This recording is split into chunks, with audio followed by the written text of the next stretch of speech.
I'll be speaking of ID theft on the following items. First of all, we have already had a number of presentations on ID theft and a number of different figures from different countries as well. But what we found in this project was that actually this earlier data that is available is actually rather scattered, and it's difficult to compare and get a comprehensive view of how many people there are actually falling victim of ID theft in different European countries and in the US as well. So this is something we have worked on to collect data on that. Also, we are interested in knowing if and in what ways people change their behavior if they have fallen victim of ID theft. And on top of that, if knowing how or what for people use their identity documents, such as ID card, if knowing that helps actually to tackle ID theft, if there is some sort of a relationship between what people use their documents for and if they fall victim of ID theft. So that's what we have been working on, and this is the result. We have a data set on 6 European countries plus the US, a bit more than 400 respondents from each of those countries, and this is basically what the results look like.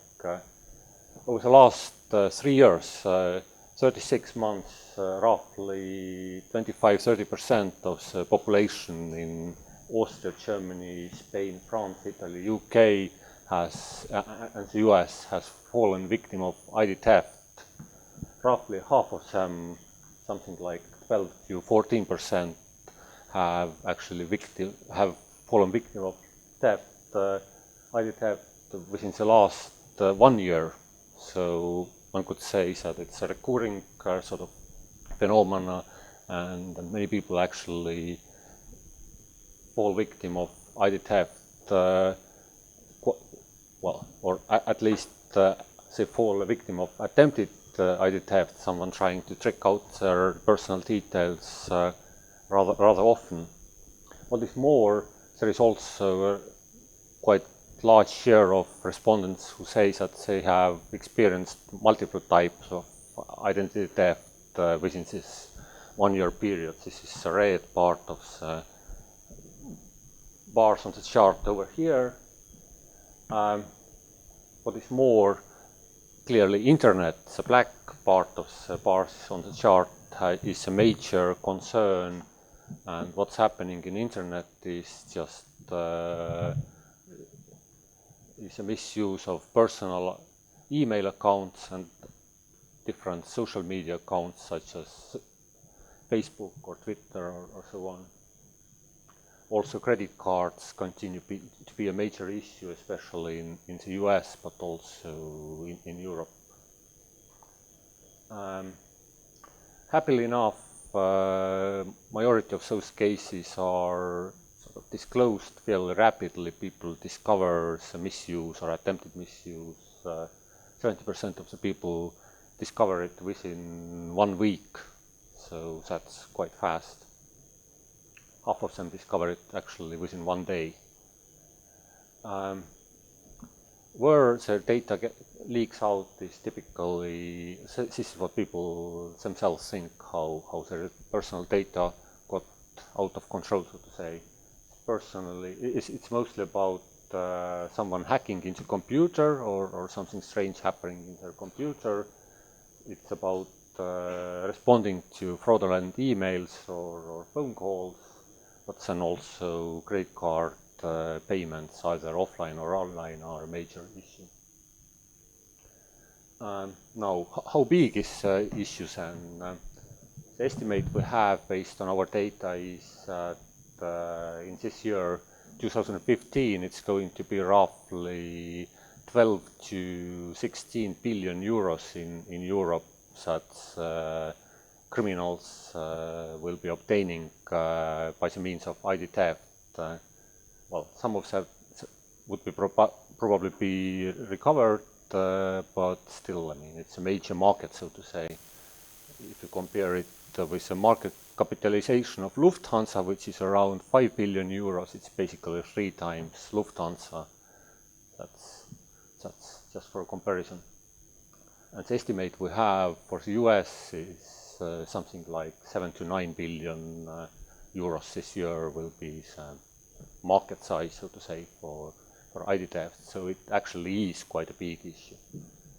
Also, the value obtained by the thieves varies very significantly across different cases. We have lots of cases where it's about very small amounts, less than 10 euros, but we have also cases that are up to tens of thousands of euros. So that's what the figures say, that the average is something like 1,000 euros, while the median is something like 500 euros. So it varies really a lot between different cases. How long it takes to actually resolve the issue, also happily enough, for the majority of cases it's resolvable fairly quickly.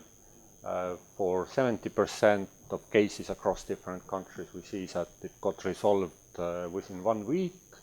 But we also see that there is a small share of cases where actually fully resolving it takes a long period of time, half a year, 1 year, something like that, even more. And those tend to be also the cases that are the most stressful for the victims, but also often the financially most costly to actually resolve it and sort of recover their own reputation and the financial losses. Now, do the victims actually report to the police on identity theft? What we see here is actually that the most frequent cases, those that are happening on internet or those involving banks and credit card companies, actually seem to be the less likely to be reported to the police. Banks and credit card companies, well, some of those cases are just reported by the banks themselves, not by the victims, or the victims just get repaid by the bank, and that's more or less where the case stops. But the situation in internet is clearly especially worrisome because there seems to be a vast majority of cases that are actually never reported to the police, and obviously those people don't get any help from the authorities either. While if we looked at satisfaction with activities of police on those cases where the case has been actually reported to police, something like 70% of those cases ended up with a sort of positive result, in a sense that actually police and the authorities could actually help the victims. So, what have the victims done to change their behavior to be more secure? First of all, they say that they change their PIN codes and passwords more often and use better passwords. Also, they say that they are more careful about sharing personal information. They think more about with whom and where they share their personal information.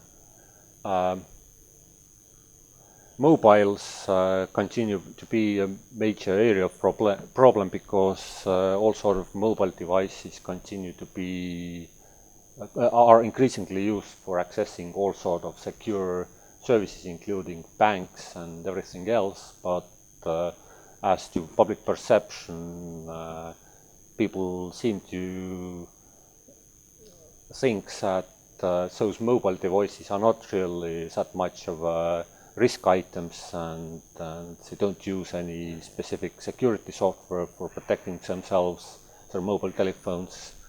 So that's clearly one of the problem areas. Now, we looked at also at public perception on government-issued identity documents, and what we found is that generally across all countries that we cover, there is a very strong confidence in security of government-issued identity documents. This is a share of respondents that say that they are confident that government-issued identity documents are actually secure, from birth certificates or passports to driver licenses. Something like 70 to 80%, 90% say that those documents are secure, they don't have a top on that. And it doesn't really change, it doesn't really matter if a person responding to this question has fallen a victim of identity theft or not. They are still fairly confident about government-issued identity documents. It's about, but it's completely different when it comes to different private services, be it banks, emails, or even worse, Facebooks, that are generally considered highly risky and insecure. Especially Austrian and German respondents seem to be very skeptical about security of those private services, and we also find a very clear linkage here. If a person falls a victim of identity theft on internet or has a case with a credit card, clearly he is less confident that this is a secure means of identification, or this is a secure service. So we clearly need a strong ID, especially on internet, which is a major area where a lot of identity theft happens, but the take-up of electronic ID is still well, very uneven and slow in many European countries. Raul had a lengthy presentation on that. I won't give you too much details anymore on it. Just a few figures. We have something like 65% of the population in Spain that have electronic ID cards, more than 90% in Estonia, while Germany and Italy are, for example, are considerably lagging behind, and we have even some more countries that do not issue any electronic ID card, be it France or UK, for example. In Spain, just as an example, something like half of the owners of the electronic ID cards actually use it on monthly basis or multiple times in a year for online banking or different other services. Banking still being one of the main areas which is interesting for using electronic IDs.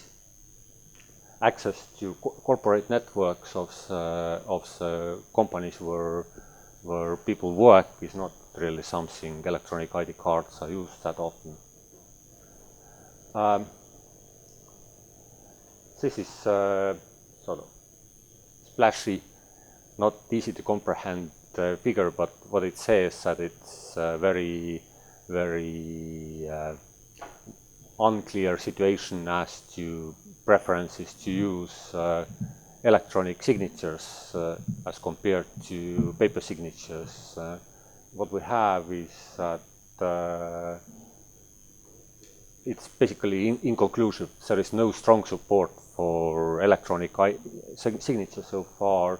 We have something like 20–30% of the population in different countries that are strongly against electronic ID card. We have, well, electronic signature. We have about the same proportion that are for electronic ID card, and we have also another shares that are simply undecided if they would like to use electronic signature or not. So this is conclusions. The ID theft clearly is a major issue in Europe. 3 times the market capitalization of Lufthansa. This is what the market size is, and it needs to be tackled properly, especially when it comes to ID theft on internet, but also in financial sector, credit cards and so on, online offline payments. What we see also is that identity theft involving government-issued identity documents is actually fairly rare. It's just something like 2–3% of all cases that we have identified in different countries, but it might, those cases involving government issued documents might be actually very costly at the level of individuals involved, meaning that both sort of socially and financially and in terms of stress levels, it might be a harsh case to tackle with. Well, and finally, clearly, ease of use and trust in government in general is something that is very much needed when we think of electronic ID cards or electronic authentication on internet that could be widespread and easily taken up.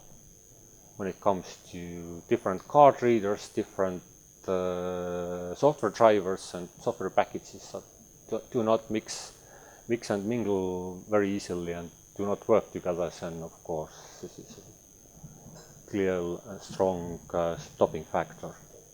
Thank you.